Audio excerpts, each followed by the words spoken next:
Vous regardez New World Info, bonsoir. Merci de nous rejoindre pour le plateau de l'invité. Le Togo a lancé sa campagne pour les élections municipales le 1er juillet dernier. 2 semaines sont attribuées aux candidats. À cet effet, l'Union des forces de changement, UFC, est passée également à l'offensive. Le parti dirigé par Jeune Christ Olympio est à nouveau à la quête de plus de sièges qu'en 2019 sur les 1527 à pourvoir. Je reçois sur ce plateau Sénat Lépuy, sénateur et vice-président de l'UFC. Bonsoir et bienvenue. Bonsoir Charlotte, c'est un plaisir d'être sur votre plateau ce soir. Bonsoir chères auditrices, chers auditeurs, chers internautes. Et merci d'avoir accepté notre invitation. Êtes-vous candidat cette fois pour les municipales? Je me souviens que pour les législatives, vous n'aviez pas participé. J'ai participé, mais ça ne s'est pas très bien terminé. Mais cette fois-ci, je suis à nouveau candidat pour les élections municipales dans la circonscription d'Anié 1. Donc j'étais député de la circonscription Ogou-Anié. Donc j'ai de la famille dans les deux zones et donc je vais cette fois-ci comme candidat tête de liste dans la commune d'Anié 1. Et comment se déroule la campagne pour vous? La campagne se déroule bien, elle est très fatigante, elle est coûteuse. Nous venons de faire un basculement dans le régime parlementaire, donc c'est le régime des partis politiques. Donc il faut être implanté partout, donc nous avons des candidats dans tout le pays. Nous avions initialement présenté 546 candidats, il y en a 46 qui ont été recalés, il en reste 500. Et donc nous sommes sur le terrain, c'est assez fatigant puisque c'est toutes les régions, quasiment, excepté Kara je crois. Donc ça bouge, on bouge beaucoup. Nous étions à Lomé récemment, puis à Gléy. Ça bouge dans tout le pays. Et il y a un réel engouement. Nous sommes un parti d'implantation nationale. Nous sommes la troisième. Oui, mais quelles sont les circonscriptions principales que vous convoitez? Ça, c'est difficile à dire sur un plateau de télé. Nous avons présenté des listes dans 36 circonscriptions. En fait, c'était 40 au départ. On a été recalé. La Cour suprême en a rejeté un certain nombre. Et nous nous retrouvons à 36. Et même à 36, nous restons la troisième force politique de ce pays, derrière UNIR et l'ANC. Et nous voulons avoir des élus partout. Nous n'allons pas présenter des candidats pour qu'ils perdent quelque part. Mais bon, bien entendu, il y a des zones qui sont plus sensibles que d'autres. Si vous regardez par exemple peut-être dans l'Ac 3, où nous avons notre secrétaire général, Edouard Teddy Mensan, c'est des zones où on ne peut pas perdre. Donc on va mettre le paquet dans ces zones-là. Il y a chez moi-même à Agnier, où nous allons également nous battre. Il y a Golf 4, il y a Golf 1, où nous avons une candidate qui est très dynamique, qui s'appelle Essie Nomignon, qui est sur le terrain de jour comme de nuit. J'étais avec elle justement il y a 3-4 jours par rapport aux manifestations qu'il y a eu, les maisons mortuaires, visiter les gens qui ont perdu quelqu'un. C'est une femme très dynamique et qui a fait beaucoup de boulot. Donc c'est des gens qui sont expérimentés. Ce n'est pas des gens qui vont à l'aventure. Si vous êtes dans le Golf 4, la tête de liste à Javon Mao Todji est quelqu'un qui a été conseiller municipal ces 6 dernières années, qui connaît donc les problèmes. Et pareil... dans Golf 1, elle est conseillère municipale. À Agnier, où moi-même je suis candidat, mais ceux qui sont avec moi, tête de liste. L'UFC, en tout cas, a misé, on peut le voir, sur des poids lourds comme tête de liste dans différentes circonscriptions. 36 listes donc présentées sur les 117 communes que compte le pays. Mais quels sont les enjeux pour vous cette fois-ci? Vous disiez qu'on a aligné des poids lourds de notre parti, mais vous savez, quand on affronte un train de 800 tonnes comme UNIR, on ne peut pas présenter des gens qui ne sont pas expérimentés, des gens qui ne sont pas compétents, surtout que nous rentrons dans un régime parlementaire qui est le régime des partis politiques. Donc ça doit être des gens qui savent ce qu'ils font, ça doit être des gens qui connaissent déjà les problèmes qui existent et qui donc, dès qu'ils vont être élus, vont pouvoir continuer le travail qui se faisait, ou si c'est nous qui avons certaines mairies, commencer à faire quelque chose de différent, mais dans une certaine continuité. Il n'y a pas un nouveau qui va venir comprendre. Et justement, sénateur, comment continuer à vouloir faire quelque chose de différent, miser sur l'expérience, alors que même au sein des partis politiques, les populations réclament ou même vous exigent, si je peux le dire, un renouveau, de nouveaux visages? Oui, mais c'est ce que je veux dire. C'est-à-dire que nous sommes déjà dans les conseils municipaux, mais nous sommes minoritaires. Si vous prenez ma commune qui est Agnier 1, celui qui me suit sur la liste, M. Ogoumedi, il est déjà adjoint au maire. Donc il sait comment fonctionne une mairie, il sait ce qui se passe là-bas. Il sait quelles sont les forces de la mairie, il sait quelles sont les faiblesses de la mairie. Il sait ce que nous apportons va être différent, mais ne va pas être en rupture totale avec ce qui se fait. On ne va pas réinventer la roue. Il y a un travail qui se fait déjà, il faut améliorer l'existant. Il faut de nouveaux visages. Nous avons beaucoup de jeunes dans nos listes. À la base, sur les 546 candidats que nous avions précisément 409 hommes pour 120 ou 130 femmes. Donc quasiment plus du quart qui étaient des femmes. Donc on a voulu des listes avec des gens jeunes, expérimentés. On a aussi voulu des femmes. Si vous prenez notre tête de liste dans Golf 5, et c'est un candidat qui est jeune, Mohamed Azouma, il est jeune, mais il est expérimenté. Il est dans les arcanes politiques depuis plus de 20 ans. Donc c'est des gens qui ont commencé, qui ont fait toute leur vie en politique dans l'UFC et qui sont à un niveau où maintenant, dès qu'ils vont rentrer, il y a toute cette expérience accumulée qu'ils vont pouvoir mettre au service des populations pour pouvoir les aider.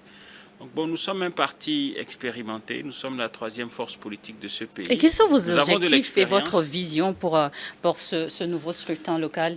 Cette élection est d'un enjeu vital pour nous, parce que comme je vous l'expliquais, il ne s'agit pas juste d'aller à une élection et de dire j'ai gagné et puis de fanfaronner.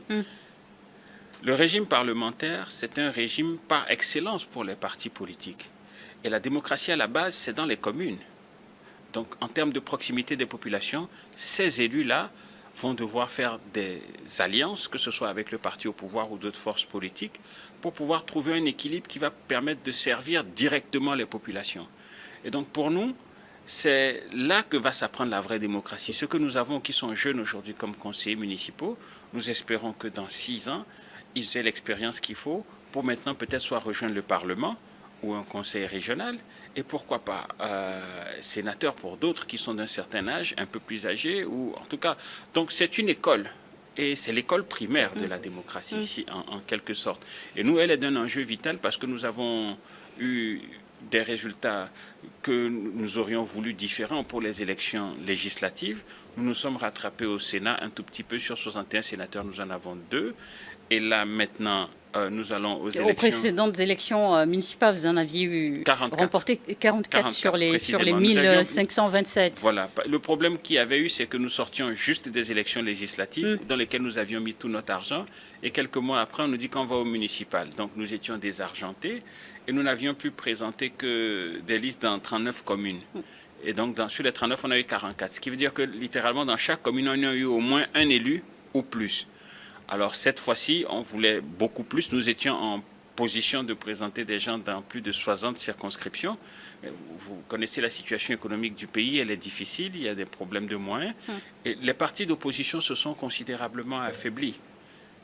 C'est une lutte qui a été stérile. La 4e République, tout ce qu'elle a fait finalement, c'est d'appauvrir et de fragiliser les partis politiques à cause de cette affaire de on veut être président. C'est peut-être pour ça que de vos collègues de l'opposition ont choisi d'y aller en alliance. On a par exemple Togo d'abord avec les centristes. Vous avez choisi à l'UFC de faire les choses autrement? Bon, je pense que ce sont les derniers soubresauts des aventures solitaires.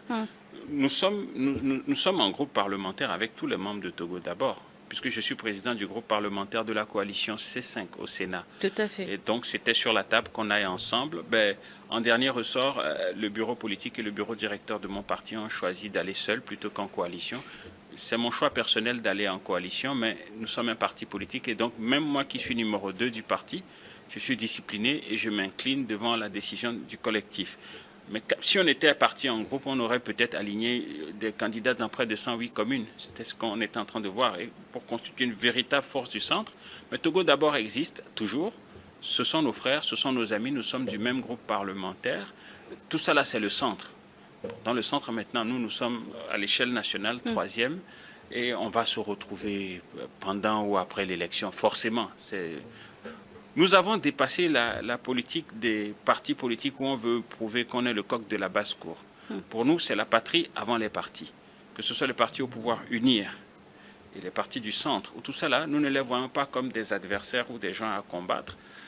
Nous le prenons sportivement, on est en train de jouer un match de football, ils jouent mieux que nous, ils sont mieux équipés. Prenez une équipe comme Unir, ils sont au complet, ils ont 11 joueurs.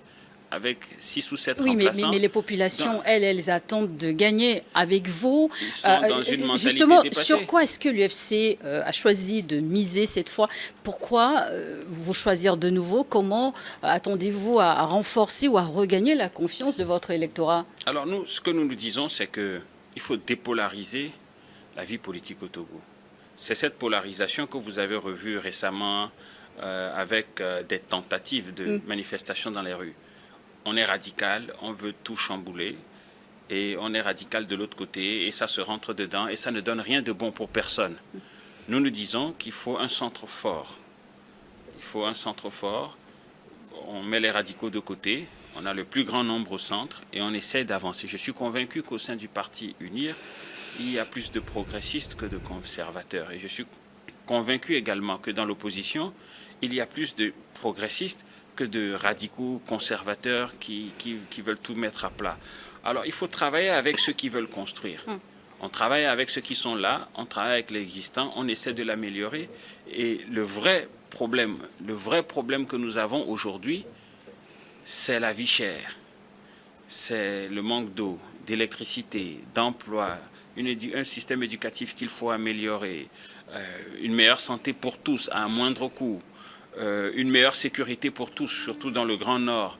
Et la salubrité, Lomé n'est pas très propre, le pays n'est pas très propre, sur fond de changement de mentalité. Donc nous avons fait toutes ces affaires-là et nous battons campagne sur ces thèmes-là, c'est-à-dire 4E plus 3S que je viens de citer, eau, électricité, emploi, éducation, santé, sécurité, salubrité. Quand vous regardez le paysage politique, vous avez une majorité forte, UNIR. La deuxième force politique, c'est la force du président Fabre, l'ANC, un parti qui est plutôt radical. Pas radical, mais qui a des exigences et qui est relativement intransigeant quand il s'agit de faire des compromis. En tout cas, bon, bref, je ne suis pas là pour les juger. Ils font ce qu'ils doivent faire. Et c'est des ableudés, comme nous-mêmes aussi. Mais ensuite, vous avez la troisième force qui est l'UFC. Nous sommes modérés, c'est-à-dire que quand on n'est pas d'accord, on s'assoit, on discute. Nous ne sommes pas des partis de communiquer, des partis de manifestation dans les rues. Et puis, est-ce que ce discours de proximité est-il suffisant encore dans un Togo actuel pour séduire davantage, politiquement parlant, bien sûr? Je pense que si nous sommes toujours la troisième force politique de ce pays, ça veut dire qu'il y a des gens qui comprennent ce que nous sommes en train de faire. Les médias, certains ne sont pas du tout avec nous. Vous avez des journaux français ou occidentaux qui vous font des reportages entiers sur le Togo. Ils ne passent jamais le micro à l'UFC. J'ai été pendant 5 ans chef de file de l'opposition parlementaire. Je n'ai jamais accordé une seule entrevue à RFI. Pensez-vous être censuré? Je pense qu'on est censuré, forcément. Alors, ils regardent le Togo d'une façon qui les arrange avec leurs amis pour présenter le Togo d'une certaine façon qui les arrange, alors que la réalité du terrain, elle est différente. Sur les résultats des élections municipales de 2019, avec mes 44 conseillers municipaux, si on prend les partis individuellement, nous sommes troisième force politique de ce pays. Nous étions chefs de file de l'opposition, pas une seule fois. Vous avez déclaré dans une interview vouloir faire de ce rendez-vous électoral une étape vers une transition politique pacifique en misant sur les mécanismes républicains et la mobilisation citoyenne. Vous croyez-vous encore en une opposition qui puisse devenir majoritaire à l'issue d'une élection au Togo? Absolument, c'est pourquoi nous allons aux élections. Mais nous sommes dans une démarche de long terme. Je ne vous promets pas l'alternance pour demain après-midi et je ne ferai pas d'incantation et de miracles parce que ça ne se produira pas. Nous sommes dans une démarche de long terme. Où est-ce que nous sommes? Nous étions dans la 4e République avec un système présidentiel où personne n'a jamais réussi à régler le problème de qui va arriver à la présidence. On va pour un plat de riz, nous sommes 12 et le plus fort prend ça et puis les autres regardent, ils crient, après ils se calment. Là, nous sommes dans un régime parlementaire. Et c'est pourquoi c'est important ce que je dis aujourd'hui. Ce n'est pas que la campagne électorale. Nous sommes dans un régime parlementaire. C'est le régime des partis politiques. Il faut renforcer les partis politiques. Personne n'a intérêt à ce que les partis politiques, notamment de l'opposition, soient tellement affaiblis qu'ils soient littéralement clochardisés. Nous avons besoin de partis politiques qui fonctionnent bien, d'une charte des partis politiques qui est adaptée à la 5e République, des partis qui fonctionnent selon des règles, des partis qui fonctionnent. La démocratie interne fonctionne, des partis qui sont d'implantation nationale, tout cela va nous amener à faire des coalitions. Et ça commence déjà, Togo d'abord, à nous coaliser pour avoir quelques partis, pas 124, mais quelques partis qui couvrent l'ensemble du territoire national et qui sont de vrais partis politiques. Mais si ce sont de vrais partis politiques qui proposent de vraies alternatives aux politiques gouvernementales et qui travaillent pour qu'on ait une alternance par les urnes, elles doivent être accompagnées aussi conséquemment. Ce n'est pas qu'une question d'argent qu'il faut leur donner plus d'argent. Il faut plus de visibilité, il faut leur faire de la place sur les médias publics, il faut leur donner les moyens financiers. C'est-à-dire que lorsqu'on va à une élection comme celle à laquelle on va, qui est une élection municipale, À presque 10 000, on ne peut pas se distribuer 500 millions. On le fait parce que le contexte économique est difficile. Mais si on veut vraiment renforcer la démocratie, en faire un système qui marche, elle a un coût. Mais moi, je ne le considère pas comme un coût. Je le considère comme un investissement dans la paix. Je le considère comme un investissement dans la stabilité. C'est un appel que vous lancez au gouvernement? Oui, pas au gouvernement, à la classe politique en entier. Parce que la paix, nous en sommes tous responsables. C'est nous, les partis politiques, par les conseils municipaux, le Parlement, le Sénat, les conseils régionaux, qui sommes les porte-voix des populations. Ce ne sont pas les blogueurs. Mais si nous sommes tellement affaiblis que nous ne pouvons pas jouer ce rôle correctement, ça laisse un espace que les syndicats ou les blogueurs ou n'importe qui exploitent. Ils ne sont pas outillés pour faire la politique, pour articuler une politique publique, pour pouvoir la défendre. Ils ne sont pas capables. Donc, ça va être un peu d'agitation et ça retombe et il n'y a pas de bénéfice pour les populations. Nous, la politique, c'est notre métier.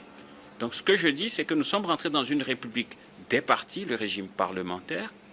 Il faut qu'on revoie toute l'architecture, le fonctionnement des partis politiques dans le pays et qu'on se donne les moyens, que ce soit pour la majorité au pouvoir ou pour l'opposition, de donner un peu de muscle à l'opposition et en même temps, à les la majorité. populations, sinon certains Togolais pensent que des institutions, ça revient encore un peu budgétivore pour l'État, le Sénat, le Parlement, les conseillers régionaux, le gouvernorat, les conseillers municipaux. Et qu'est-ce que vous en pensez, vous? Moi, je pense que si nous avions remporté les élections législatives de 2018, nous serions dans une toute autre situation. Parce que dès 2019, nous aurions fait l'identification biométrique. Tout le monde aurait une pièce d'identité dans ce pays-là. On aurait réglé le problème de l'identification des populations.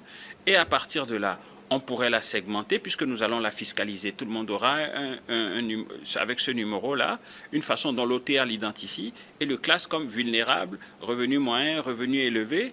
Et on aurait élargi l'assiette fiscale. Un pays comme le Togo, avec une population de 8 millions d'habitants, les ressources humaines et tout ce qu'on a comme autres ressources, on devrait avoir un budget qui tourne autour de 4-5 000 milliards par année. Bon, on est passé de 249 milliards en 2005 à 2200 milliards en 2024. C'est un bond, mais nous sommes à mi-chemin. Nous devons doubler pour régler le problème de la vie chère, pour régler tous ces problèmes qui sont des problèmes économiques, qui deviennent ensuite des problèmes sociaux, et que soit les syndicats, les partis politiques ou même maintenant les blogueurs exploitent à des fins politiques. Si vous le permettez, Sénat Lépie, justement, ces différents problèmes que vous citez sont au cœur de l'actualité togolaise ces derniers jours. Vous avez suivi les événements qui se sont déroulés au Togo. Comment est-ce que vous avez réagi face à cela en tant qu'homme politique? Nous parlons de quoi? Des événements virtuels ou des événements réels? Parce que ce qui s'est passé en réalité...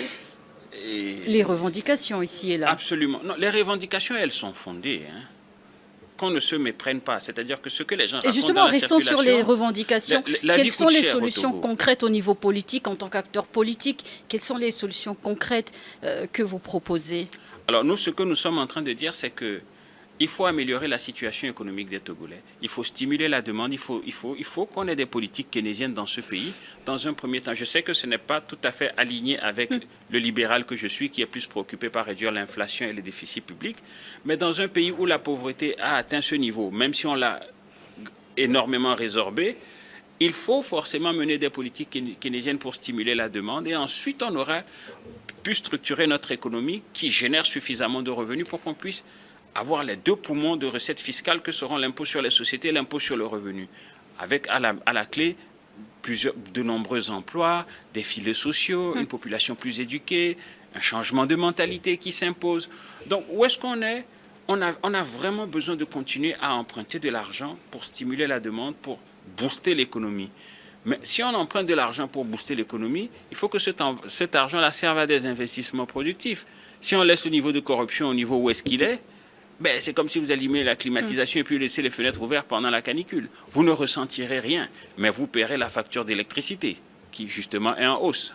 Nous ne sommes pas d'accord. Si nous avons une majorité, nous ne l'aurons pas, nous n'avons que 36 conseillers, mais je pense que nous allons pouvoir poser le débat du coût de l'énergie dans le pays pour qu'on nous explique pourquoi la facture d'électricité a augmenté de 12%. C'est un service prépayé. C'est-à-dire qu'avant qu'on vous fournisse le courant, pour la plupart, ils l'ont déjà payé. Donc comment vous tombez dans un déficit? Si vous le permettez, des blogueurs disent vouloir faire pression là où l'opposition togolaise n'a pas pu se faire entendre. Que répondez-vous à cela? Mais comme je vous l'expliquais, c'est parce que nous sommes considérablement affaiblis.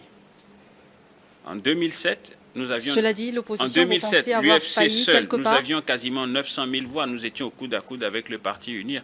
Depuis 2012, nous oscillons entre 150 et 200 000 voix. Donc nous avons perdu 3/4 de notre électorat littéralement. Donc nous sommes affaiblis. Il y en a même qui ont disparu comme parti politique. C'est que le lion a maigri. Bon, mais nous ne sommes pas encore devenus À un qui la chat. faute? Comment Mais c'est ça, c'est le système présidentiel.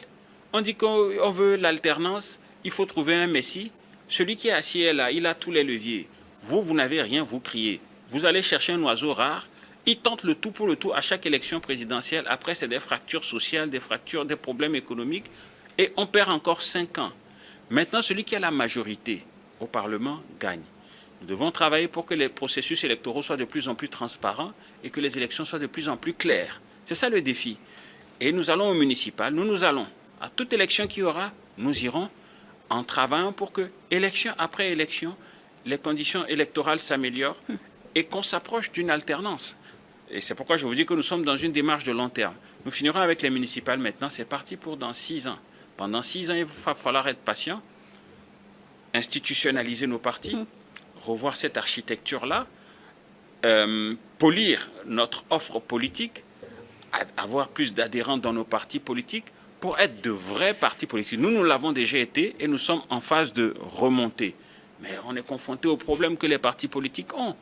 Le problème de mentalité. Puisqu'on était dans un système présidentiel, c'est le chef qui paie pour tout et il fait ce qu'il veut. Maintenant, il faut que dans un parti politique, les gens cotisent et qu'ils donnent leur avis, que la démocratie se fasse à la base. Et dans les partis politiques, dans le pays, dans les institutions, c'est un apprentissage. Ça va mettre un peu de temps. N'attendez pas un changement du jour au lendemain. Mais je pense que le président du Conseil est quelqu'un d'assez ouvert de ce que nous pouvons voir. Et nous pensons que nous allons pouvoir mettre les 6 ans qu'il y a après les élections à profit pour changer le paysage politique. Et les coalitions se feront d'elles-mêmes pour qu'on puisse faire de la vraie politique avec des partis politiques qui sont financés adéquatement par leurs adhérents, par l'État. D'autant qu'on ne peut pas avoir un certain quota de ressources extérieures qui dépasse un certain taux. Donc on est obligé à l'interne de mobiliser ce que et nos sympathisants peuvent donner et ce que l'État peut donner. Donc tout cela, c'est des choses, on va continuer nos discussions au CPC. Et vu l'écoute que le ministre et le président du Conseil ont, j'ose espérer qu'on va trouver de nouveaux compromis qui vont permettre d'avoir une classe politique adaptée à la nouvelle République. Initialement fixé au 10 juillet 2025, les élections municipales donc, ont été reportées déjà une fois au 17 juillet prochain. Mais apparemment, cela ne suffit pas puisque quelques partis de l'opposition suggèrent de nouveau au gouvernement le report s'inédié de ces élections, sinon du vote pour les municipales au s'inédié à une date donc ultérieure. Cela... Est-ce que vous le comprenez? Comment est-ce que vous jugez-vous cela nécessaire? Je voudrais peut-être préciser que les partis donc, qui portent à nouveau cette doléance, l'ANC, l'FDR, MDP, ADI, entre autres, est-ce nécessaire? Pourquoi un nouveau report? Bon, c'est leur choix. Moi, je ne sais pas qu'est-ce qui les motive. Y a-t-il des possibilités qu'il y ait une suite favorable? Il n'y a pas eu un choc externe qui arrête le processus électoral. Il n'y a pas un choc interne qui arrête le processus électoral. C'est vrai, il y a eu des manifestations dans le pays pendant 3 jours et je regrette que la violence ait ressurgi sous différentes formes dans le pays, que ce soit dans les pensées, que ce soit dans les propos, sur les réseaux sociaux notamment, et que ce soit dans les actes, parce que nous avons vu les forces de défense et de sécurité et nous avons aussi vu les manifestants s'affronter. C'est de la violence de part et d'autre. Y a-t-il des incertitudes quant au bon déroulement du je pense scrutin? Que depuis ce lundi, pas ce lundi, depuis la semaine dernière, la vie a repris son cours. Tout le monde va au travail. Tout à fait. Les aéroports sont ouverts, les avions décollent et atterrissent. Ça ne veut pas dire qu'il n'y a pas de problème dans le pays. La galère est en train de décimer les gens dans le pays, ça c'est vrai, mais c'est un problème économique qui peut avoir aussi une origine politique. Mais ce n'est pas un problème qui se règle dans la rue. Un problème non plus qui nécessiterait, en tout cas, qui pourrait justifier un nouveau report des élections. Non. l'Union des forces de changement, à cette heure-ci, n'a pas d'éléments sur sa table qui justifie un report. Donc, il n'y a pas de report. Tout le monde savait depuis 6 ans qu'il y aurait cette élection, à un moment donné cette année. Donc, ce n'est pas maintenant qu'on va faire l'étonner. On ne demande pas de reporter d'une fois. Certains demandent s'inédier. Donc, s'inédier, on va faire ça quand? Si on ne fait pas les élections, Au sein du cadre de concertation permanent, est-ce que les discussions vont se poursuivre tout de même au sein du CPC? Il y a quoi à discuter? Nous avons discuté ce matin. C'est que les gens font la politique sans lire les lois. Ils font la politique, on a une idée en tête, on bavarde, on pense qu'il faut réinventer la roue. Au Parlement, lorsque le mandat est arrivé à son terme, vous restez en fonction jusqu'à ce que le nouveau Parlement prenne fonction.